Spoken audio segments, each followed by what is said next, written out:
Guru and Sri Gauranga. All glories to Srila Prabhupada.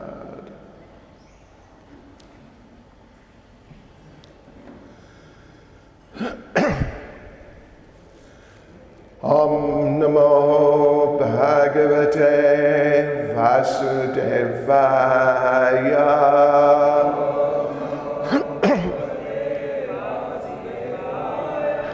Om Namo Bhagavate Vasudevaya.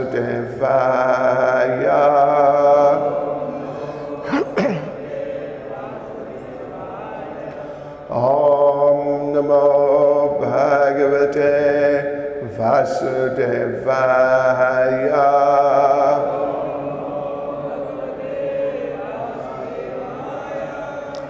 Srimad Bhagavatam, Canto 10, Chapter 16. Krishna chastises the serpent Kaliya. Text 6. I think, is it? We got it? Oh, there. Chain number. 6. Okay.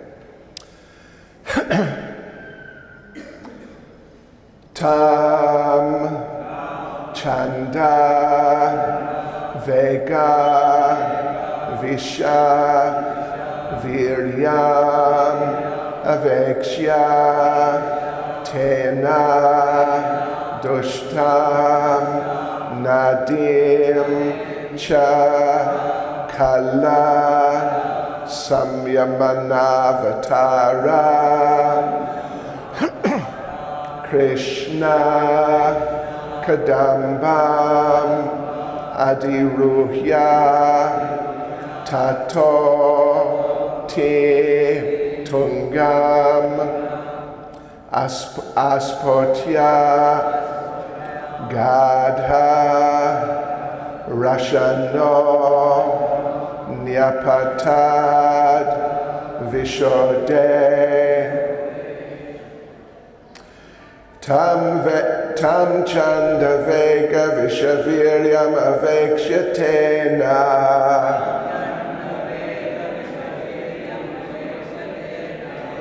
Dushtam Nadim Chakala Samyamanavatara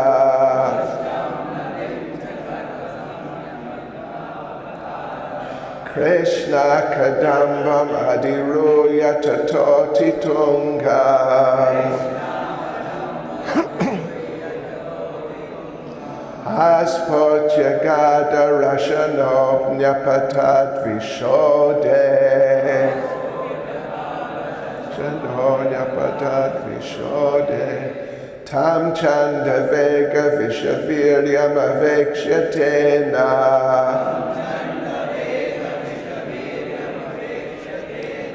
Dushtam Nadim Chakala Samyamanavatara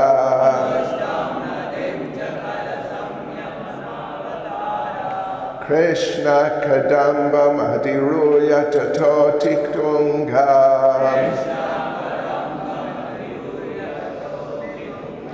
Aspotya Gada Rashano Nyapatat Vishode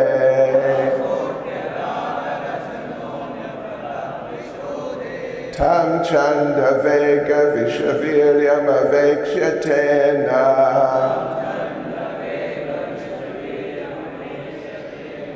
Dushtam Nadim Chakala Samyamanavatara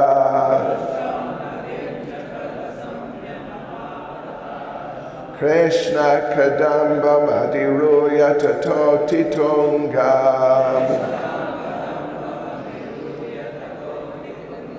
Aspotya Gada Rashano Nyapatad Vishode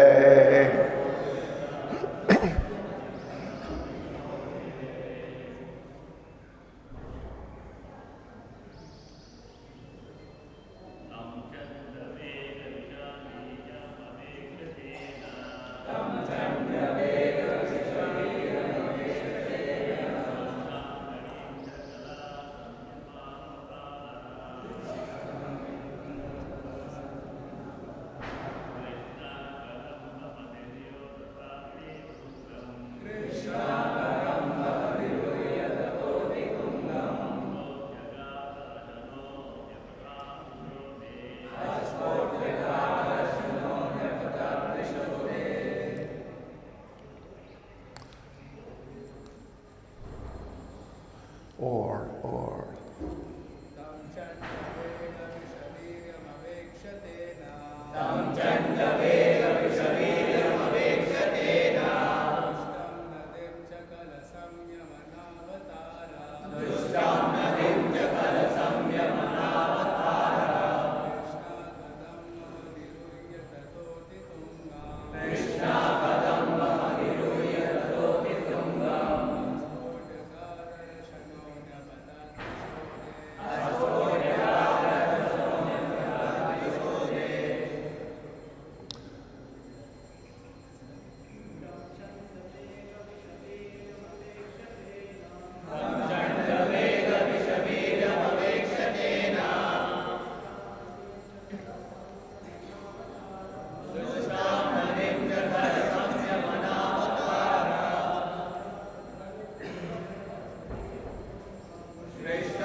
Any messages?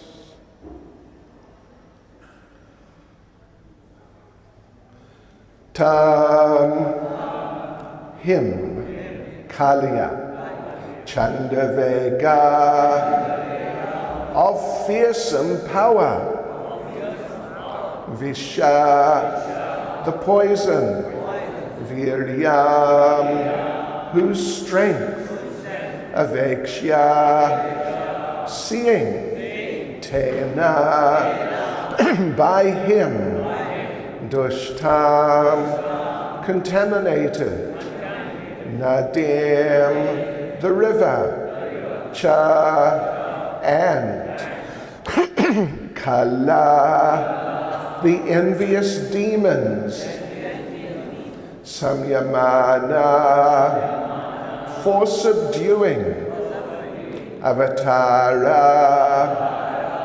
whose descent from the spiritual world, Krishna, Lord Krishna, Kadambam, a Kadamba tree, Adiruhya, climbing up on, Tata, from it, Atitungam, very high, Aspotya, slapping his arms, Gada Rashana, tying his belt firmly, Nyapatat, he jumped, Visha Uday, into the poisoned water. Translation.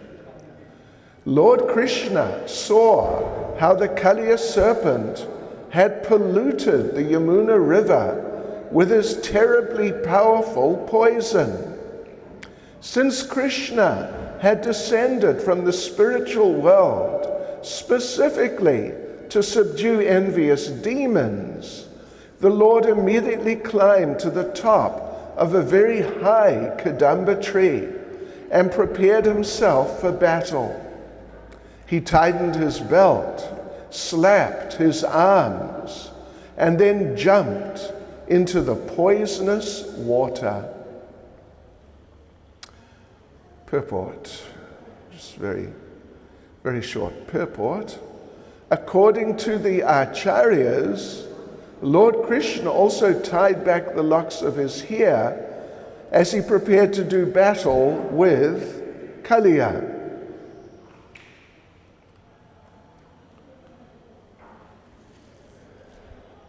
Nama Om Vishnupadaya Krishna Prestaya Bhutale Shrimati Bhaktivedanta Swaminiti Namane Namaste Saraswati Deve Gauravani Pracharane Nirvishesha Shunyavadi Paschitya Deshatarane Sri Krishna Chaitanya Prabhu Nityananda Shri Advaita Gadadha Shivasani Gaura Bhakta Vrinda Hare Krishna, Krishna Krishna, Hare Hare, Hare Rama, Rama Rama, Hare Hare. Vanchkalpatarubhyascha kripa sindhubhya evacha Padidanam bhavanebhyo vaishnavebhyo namo namaha. Yes. So,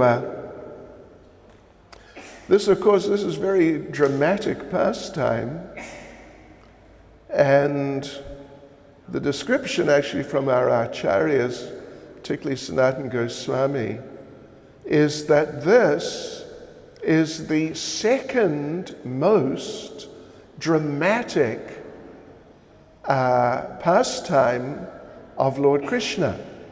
Dramatic in the sense of dangerous and in a certain sense disturbing,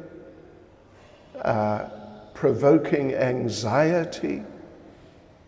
The most dramatic pastime is Krishna leaving Vrindavan, which just devastates everyone and everything. But this is second.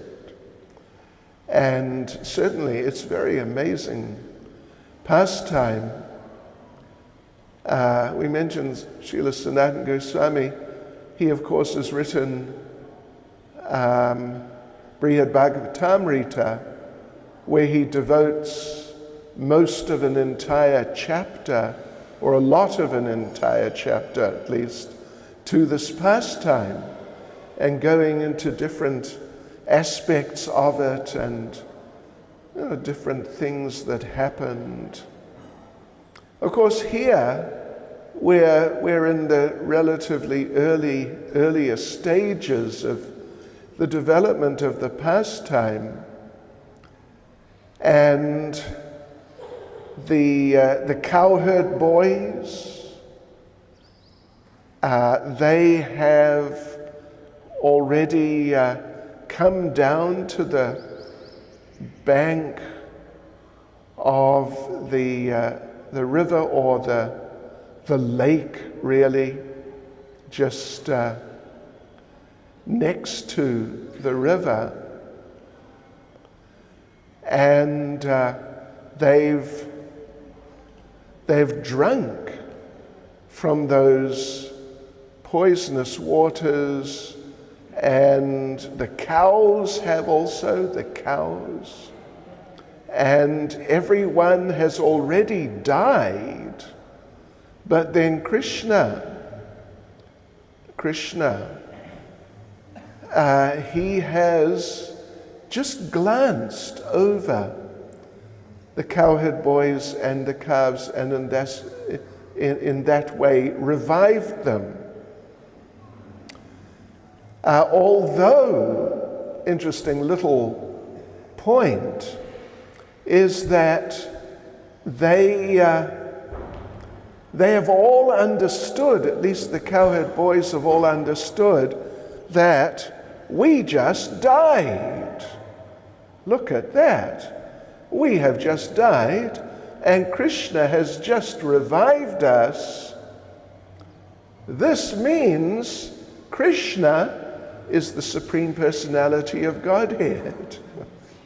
There are different points in these Vrindavan pastimes, different places, times, where Krishna does something very, you could say, superhuman, supernatural, and the devotees see it, and they realize that, oh, Krishna is God, or at least he's some very high person.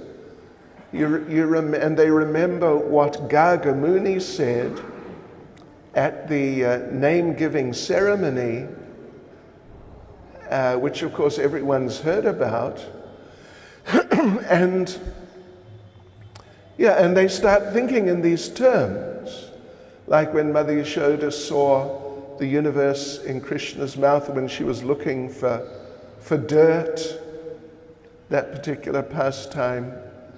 And she saw the universe, and it was very dramatic, shall we say, but very striking experience that what is this? My little boy Krishna, what is going on? Maybe certain things which other people have said at different times, maybe they were right. And Krishna really is not just my son, and he's not just one of the boys, he's not just one of the village residents. He is some extremely unusual, extraordinary, superhuman person. So she thought like that, and looking into Krishna's mouth, then she started looking over Krishna's face again, and particularly she saw his very sweet eyes, which were smiling in a very happy and just a very affectionate way. And when she saw his eyes, then that feeling of astonishment and awe and reverence even for Krishna, it started to dissipate. And again, that mood of motherly love started increasing. And it was happening step by step, though. It wasn't just from one to the other mood. And she went through a phase as she was gradually forgetting the idea that maybe Krishna's God or maybe a demigod or someone like that, as she was in the middle of returning into her very intimate motherly mood, as those two moods are sort of intertwining a bit and crossing over each other, then Mother Yashoda thought, well, could he really be God? I don't know. But I don't really think so. But then she thought, well, if he is God, I am a very lucky woman. I have a son who is God. Gosh, that's wonderful. That's great. Which other mother has a son who's God? But then it all sort of faded away as her mood of motherly love returned. So that happened here. We were just saying about how the cowherd boys and cows were poisoned, but then they were revived just by Krishna's glances. He was moving around, glancing on them. And they all understood that they had died. And then they all understood that Krishna had revived them. So they entered into some sort of mood like that to some degree. That how did he revive us? How could he do that? He must be God. But Krishna was glancing at them in very loving, warm ways. So again, they also started to forget this idea that maybe he's got some supernatural, superhuman powers. So, yes, so then Krishna became very angry for different reasons. Krishna became angry because of this offense to his devotees. It's a terrible offense. Trying to kill a devotee? Sure, you can't get much more offensive than that. Yeah, you know, in the 4th canto, when Lord Shiva is offended by Daksha, and Sati visits the house of Daksha. Daksha's going to have a big sacrifice. then Sati gives up her life. And but just before she does that, she says that Daksha, you are so offensive. And when someone, and in his case, he had a mentally offensive attitude, and he had spoken offensively. He had not physically attacked Lord Shiva or something like that. But certainly he was thinking and speaking offensively. And Sati says that if someone speaks blasphemy, particularly of some elevated personality, then the best thing to do, the most appropriate thing, is just kill them. There you go. Just kill them. If you can't kill them, cut out their tongue. And that should sort of, incapacitate them a bit. Then you can kill them. And if you can't do that, just kill yourself. And if you can't bring yourself to do that, just go. So to try to kill and in a sense actually kill Brijbasis, the greatest devotees of the Lord, including the cows, you can't get much more offensive than that. So Krishna became extremely disturbed. Shri Radha Madhava Shishikon Nitai Shri Sita Ram Lakshman Hanuman Ki Jai. Krishna became extremely disturbed because of the offense against the cowherd boys and cows.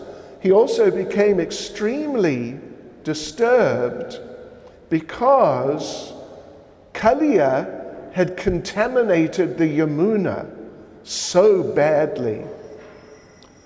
As I think Revati Raman Prabhu was saying yesterday, or maybe it was the day before, it was said that the Yamuna was flowing through on one side, and there was this lake sort of sticking out. It's not disconnected from the Yamuna, but it's not really mixing so much with the main flow of the river, but it's sticking out, kind of what would it be, to the east. If you're familiar with that part of Vrindavan, then you can see actually, if you go up on the top by the, what's it called, Dwadash Aditya Till, by Madan Mohan, the old Madan Mohan temple, then you can see how there was a lake. The river was running right down next to where that temple is now, where the Parikrama path is now. But the lake was sticking right out for some kilometers over to Bailvan, slightly to the right as you look out, and then further back, and then even out practically as far as Bandiravan, that whole area. It's a big area. And that area had become so contaminated, even though it's not exactly part of the flowing Yamuna, but it's Yamuna water. So it is part of the Yamunia, Kaliya Daha. And Kaliya had contaminated it so badly with his poison that the lake at least was boiling. Poison is, a product or manifestation of fire. Poison means fire. Poison stimulates fire. Just like when Maharaj Parikshit, right at the end of the Bhagavatam, when the snake bird comes and bites him, the poison of that snake bird was so powerful that his body burst into flames. Because poison, in general, poison means the element fire, and it kills by stimulating the element fire too strongly and in different ways. So that lake was boiling. And therefore, when birds would fly over the top, the fumes were coming up and they just die and just fall down into the river.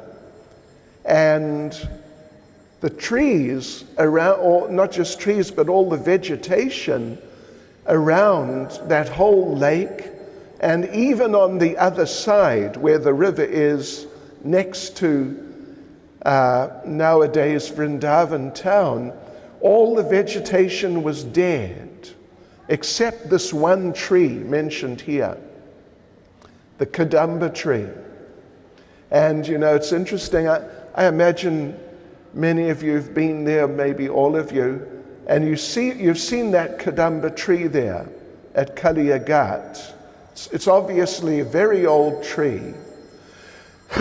And in Chaitanya Charitamrita, there's a description of Lord Chaitanya visiting there. And it says that when Lord Chaitanya visited Kaliya, he saw the original tree. It specifically says that, as I recall. He saw the actual original tree which the Lord had jumped from, being referred to here in this verse. And they say, they, them, those people who say many things, they say that the existing tree is the same tree. Anyway, we don't know exactly, of course, but at least at that time of Lord Chaitanya, it appears it was the original tree. So here's Lord Krishna then. He's very angry. He's very angry indeed because his devotees have been offended and the Yamuna River has been offended. And of course, the Yamuna is a devotee also. So he's really feeling angry. And as described here, he climbs, the verse says he climbs to the top of the Kadamba tree. Elsewhere it says he climbs out on one big branch. And then, as described, he tightened his belt as wrestlers do when they're preparing for battle. Then he slapped his arms. And Srila Sanatana Goswami makes the point, a funny little point, that he slapped his arms and made a funny sound. Do you get me? Sometimes young boys, they do things like that. And Krishna was a young boy. So I don't know if anyone can demonstrate, but anyway, it's okay. I think we have the idea.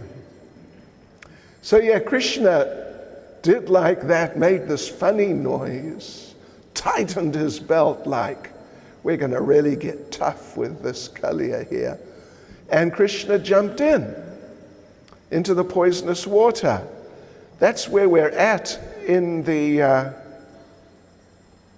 terms of the Bhagavatam, the chronology of the Bhagavatam.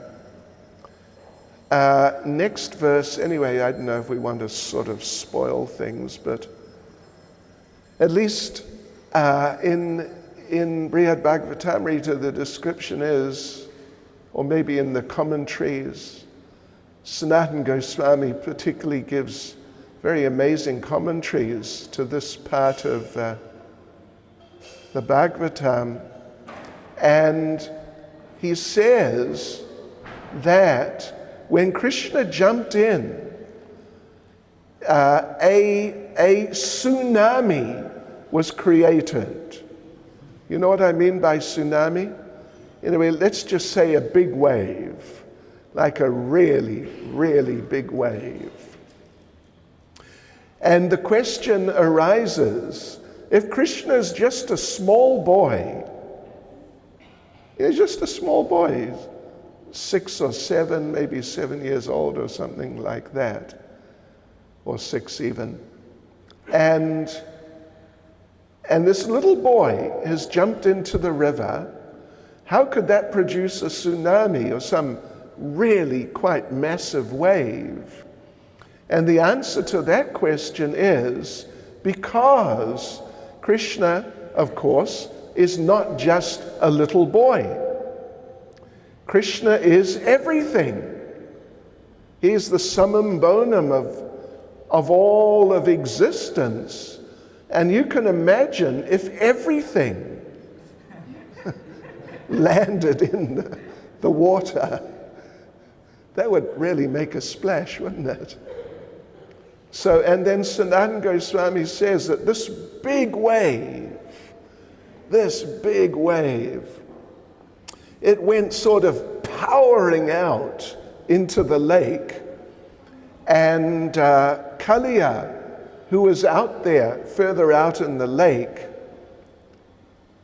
Kaliya got hit by this wave, and it just about, in surfing terms, just about wiped him out completely.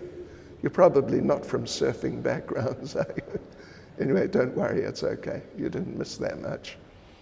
So yeah, it hit him in the face and sure, just about obliterated Kaliya.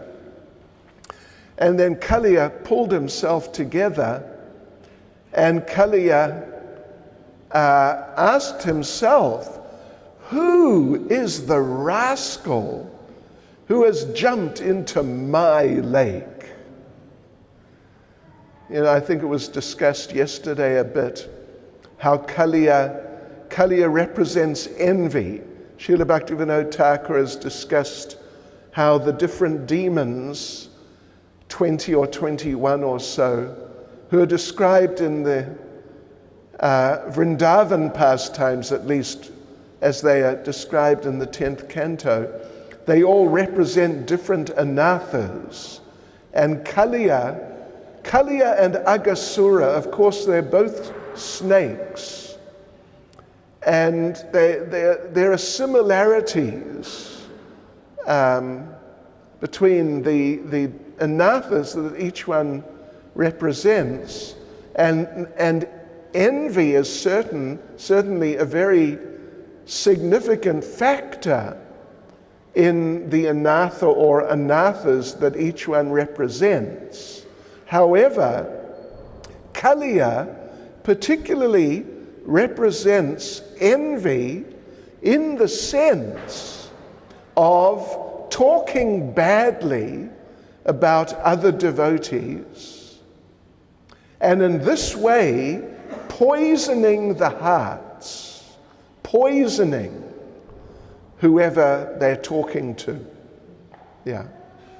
Whoever happens to hear that poisonous talk.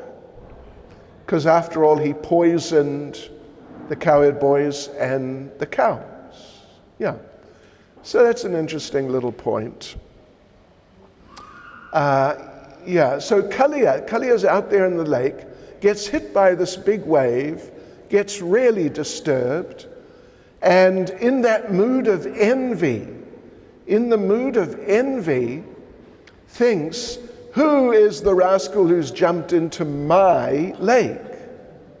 My lake, which belongs to me, and nobody else has the right to jump into it because it's mine.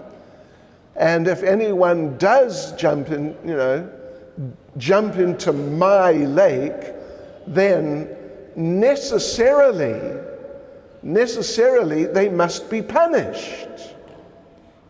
And the only really appropriate punishment would be death. Yeah, that's pretty serious envy, isn't it? Just like Maharaj Ambarish in the 9th canto, 4th chapter. Devasa Muni arrived at Maharaj Ambarish's palace, and Maharaj Ambarish was just about to conclude a very important Ekadasi fast. for benefiting the citizens.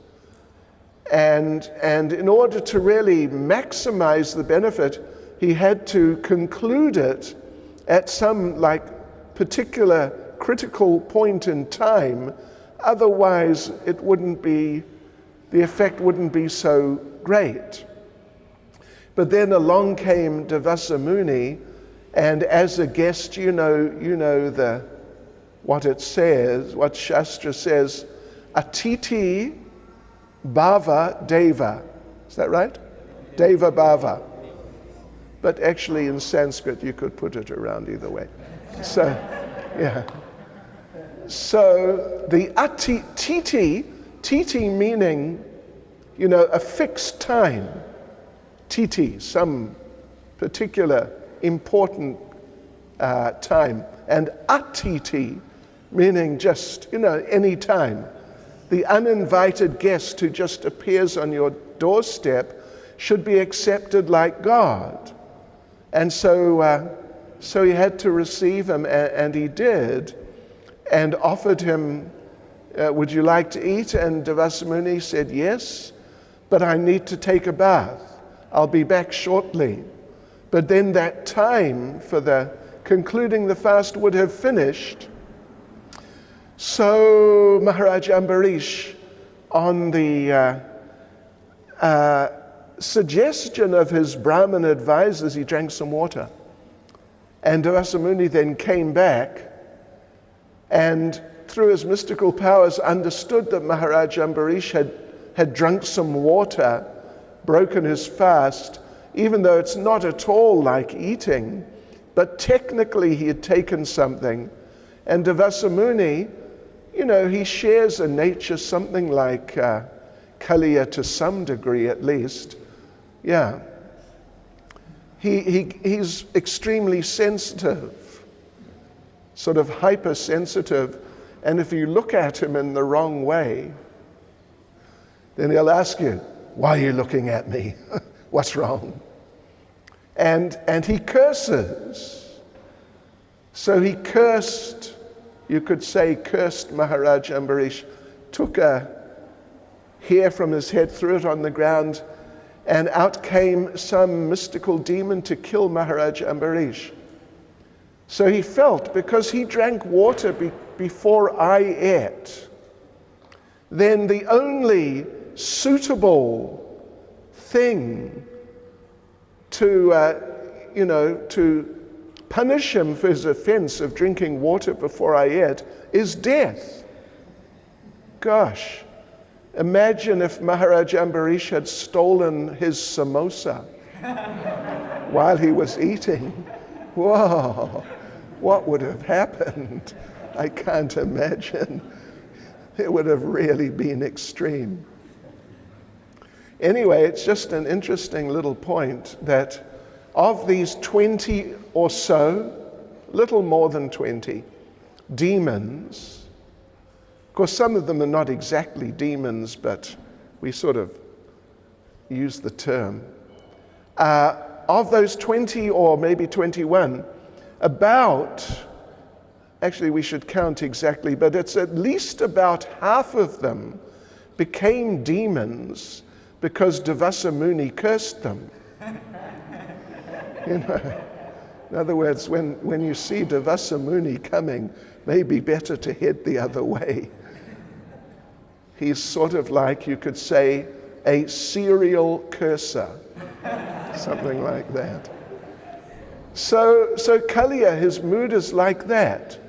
And similarly, like Dhenukasura, when Lord Balaram was shaking that tal palm tree and shaking the whole planet, then Dhenukasura was sleeping somewhere nearby in the forest, and he got shook too. Yeah. And he woke up, and he wondered, who is the rascal creating this disturbance in my forest? It's the same mood. And same mood that Dhenukasura apparently he was not vegetarian, non-veg. I understood that India has gone downhill when a few years ago I was on a plane in India. It was a Kingfisher airline plane. I think they're deceased now. And one of these young girls, the stewardesses came up. They're serving meals. This young girl with a red mini skirt on, Bharatiya, and she asked me, she looked at me, I was dressed like this, she just looked straight at me and said, "Veg or non-veg?" Anyway, what can you say? That's, India has deteriorated.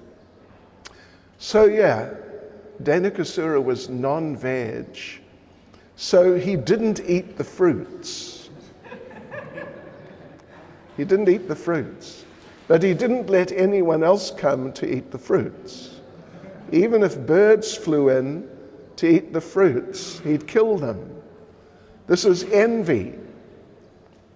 So he's also envious. He represents more like the whole of Tamagun, and envy is like a subset, a part of Tamagun. So anyway, here we have Kaliya, and he came over feeling so disturbed that who's the rascal disturbing my lake? And he grabbed Krishna. He grabbed Krishna and held him in his coils. As Revati Raman Prabhu mentioned yesterday, if I remember correctly, different of our acharyas give different sort of analyses of Kaliya's mood when he was embracing Krishna. Sanatana Goswami says it was in a mood of love. But at least of the commentaries I've read, he's the only one who says that. Everybody else takes it to be, extremely negative and aggressive, and as does Srila Prabhupada. Yeah. But of course, previously he had been a devotee. That was talked about yesterday. We won't go into it today. Previously, he'd been a devotee, and his wives were devotees. So, maybe in the back of his mind there was some lingering some vestiges of Krishna consciousness still there. So at least Srila Sanatana Goswami gives that analysis. And held Krishna for some hours. For some hours. Sometimes when great devotees embrace, they don't just have a little hug, just, "Oh, Hari Bol, nice to see you." They embrace for hours. I think it was Lord Nityananda and Madhavendra Puri embraced for 6 hours. Something like that. This is, serious embracing.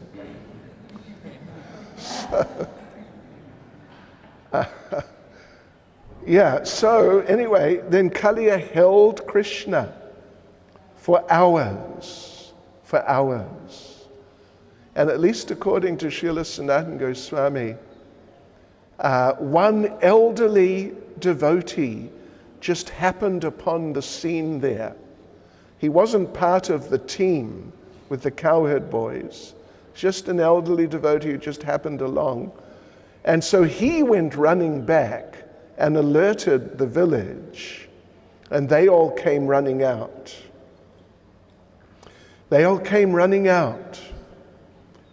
And all except Balaram. Because Balaram, at least according to Srila Sanatana Goswami, I know it was sort of mentioned somewhat yesterday, according to Sanatana Goswami, he was having a birthday party with his mother. Yeah. But although he came out a little later. So, everyone ran out. when they heard that Krishna's in danger. According to Srila Sanatana Goswami, out there, back there by the lake, by the Yamuna, everyone had fainted.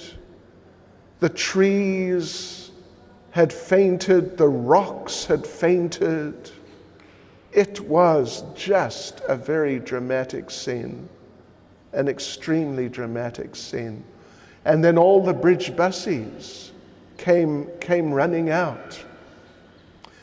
And Srila Sanatana Goswami raises the point, how did they know where to go exactly? Because, you've got the whole Yamuna River, it's not a small thing. But they went right to the spot, and that old man didn't take them because he was too old to run the way they ran. So how did they know to go to that spot? And Sanatana Goswami says, because they followed Krishna's footprints. And then the next question is, how could they follow Krishna's footprints? Because he was in the front of the cows, and the cows are following him, and surely they just walk over his footprints. But no, the cows are devotees, and they would never step over Krishna's footprints. So therefore, Krishna's footprints were always preserved. Yeah. And then they came out, and anyway, let someone else explain what happened then, but it's really very amazing pastime.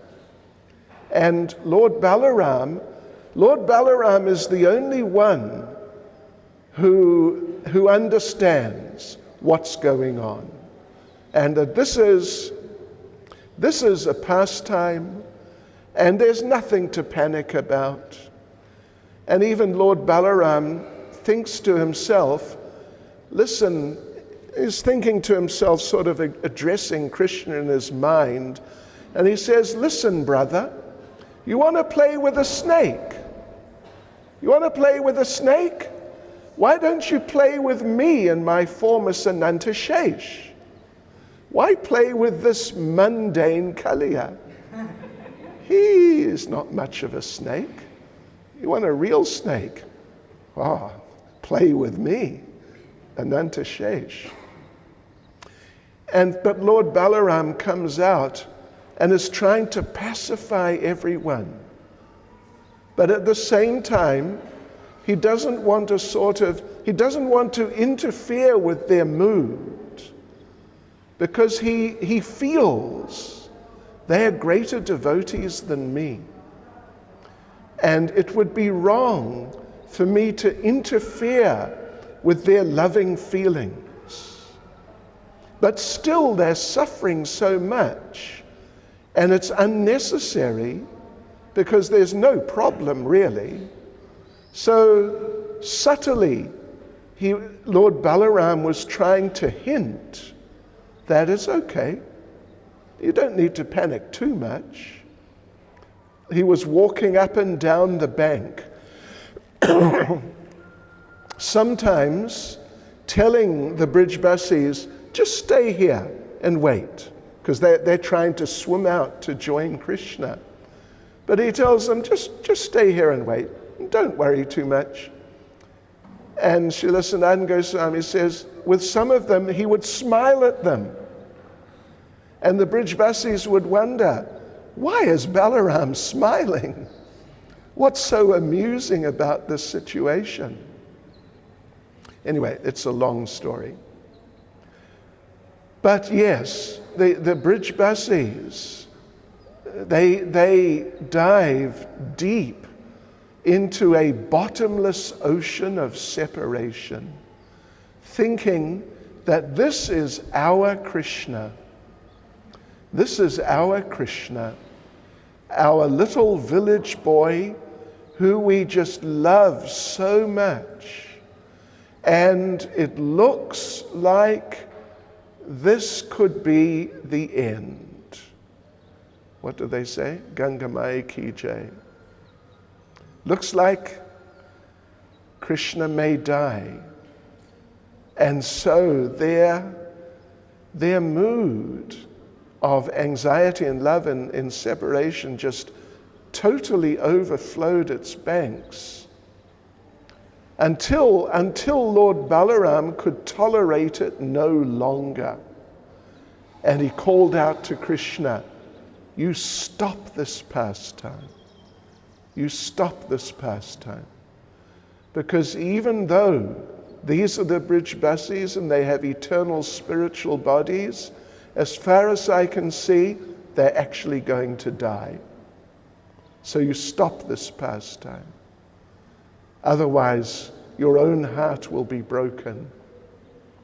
So yes, this is a very amazing pastime of Krishna. Very amazing pastime in which these very extreme emotions in separation are manifested by these great, great devotees. Although Krishna, of course, saves the day in due course. But Krishna does like that. Sometimes he shows his superhuman nature as the Supreme Lord. Sometimes, not too much, but sometimes. And the explanation given by Srila Vishwanath Chakravarti Thakur is that it's just like when people boil milk. When people boil milk, sometimes they put straw in, dry grass, very dry grass. And you see the straw is coming up and going down and coming up and going down as the milk is moving, as it's boiling. So to avoid it boiling over and spoiling, they put grass in. So therefore Krishna, when things get very dramatic, sometimes he shows, actually I'm God, don't worry, you can relax a bit. Just to stop the emotions from becoming too much. And it's like that straw. Sometimes it comes to the surface, oh, there it is. And then it goes down again. And then it comes up, oh, there it is again. But otherwise, the essence of Vrindavan Leela is that the intimacy of the loving pastimes. There's a nice little story, I don't know if you've heard it. One time Upananda, one of Nanda Maharaj's older brothers, one of his brothers, called a meeting at Nandagram at a place called Nanda Baitak, which is just in front of the hill. Yeah, just where Nanda Maharaj's sitting place. So he called a meeting, and all the Brijbasis came, and he said, you know, I have just had a very important realization that Krishna, our Krishna, is not just an ordinary little boy. You know what Gargamuni said? Maybe he is a demigod. Maybe he is a great saintly person. Maybe he is the supreme pure. Maybe he is the supreme truth. Maybe he is God. And Upananda said, you know, I have had some realization about this, and I can say, as far as I can see, it's true. It's true. So he told Nanda Maharaj, you stop chastising Krishna. You must stop, because he's a great person. And Mother Yashoda, you stop waving your stick at him and trying to tie him up. You must stop, because he's a great person. He's the supreme pure. And Nanda Maharaj said, wait a minute. Listen, brother. You're saying my son is the supreme truth? The supreme truth. What a joke. This boy is a liar and a criminal. And we catch him red-handed. He stole the butter. We catch him. And he denies it. No, it was someone else. They gave it to me. But we saw him steal it. He steals the gopi's clothes. We catch him. And he says, no, it wasn't me. So he's not the supreme truth. He's a liar and a thief. So stop this nonsense. And you say, he is the supreme powerful. Listen, whenever there's a storm at night, he comes running into my room. Papa, Peter, I'm frightened. And he climbs into bed with me. So he's not the supreme power. And you say he's the supreme pure. Come on, please. My wife dresses him up very nicely and decorates him, and he goes outside, and before you know it, he's rolling in the dirt, and he comes back in a few minutes later, he's filthy. So he's not the supreme pure, he's just my son. And if he does any nonsense, I will correct him. So this sort of mood is there in Vrindavan.